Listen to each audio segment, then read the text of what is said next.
Cette année 2024 s'achève sur des records de température observés partout sur Terre. La biodiversité est plus que jamais menacée par les actions humaines. Cependant, 2024 n'a pas apporté que de mauvaises nouvelles. Voici quelques bonnes nouvelles d'après WWF. Le lynx ibérique.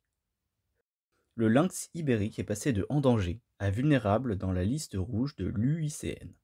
C'est une excellente nouvelle pour cette espèce dont la population est passée de 62 individus en 2001 à plus de 2000 fin 2024. Le lynx ibérique est un félin rare et emblématique de la péninsule ibérique. Mesurant entre 85 et 110 cm de long et pesant de 9 à 13 kg, il se distingue par son pelage tacheté, ses oreilles triangulaires ornées de pinceaux noirs et sa queue courte. Il vit principalement dans les forêts d'Andalousie, notamment dans la Sierra Morena et dans le parc national de Donana. Il est nocturne et solitaire et chasse principalement des lapins. L'animal suivant est un félin. Il s'agit du tigre.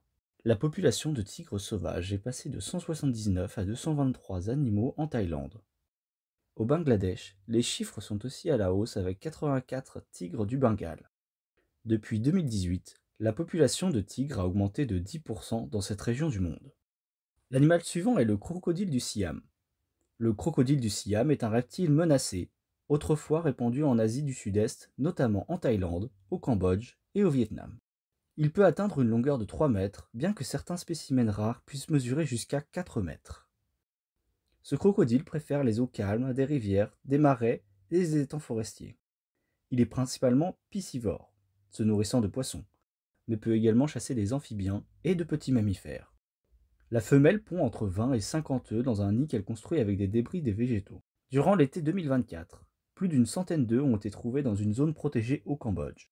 C'est une excellente nouvelle, sachant qu'il reste seulement plus de 1000 crocodiles siam sauvages. Restons dans les animaux aquatiques. Le thon rouge est régulièrement observé en mer du Nord. Cela redonne de l'espoir, car celui-ci avait disparu de cette mer depuis longtemps. Cette espèce a été sauvée de l'extinction grâce à des politiques anti-pêche. C'est bien la preuve qu'une politique de protection collective permet d'obtenir des résultats encourageants. Malgré toutes ces bonnes nouvelles, n'oublions pas que la biodiversité est plus que jamais en danger, et que nos actions peuvent permettre de sauver des espèces. Si cette vidéo t'a plu, tu peux liker et t'abonner.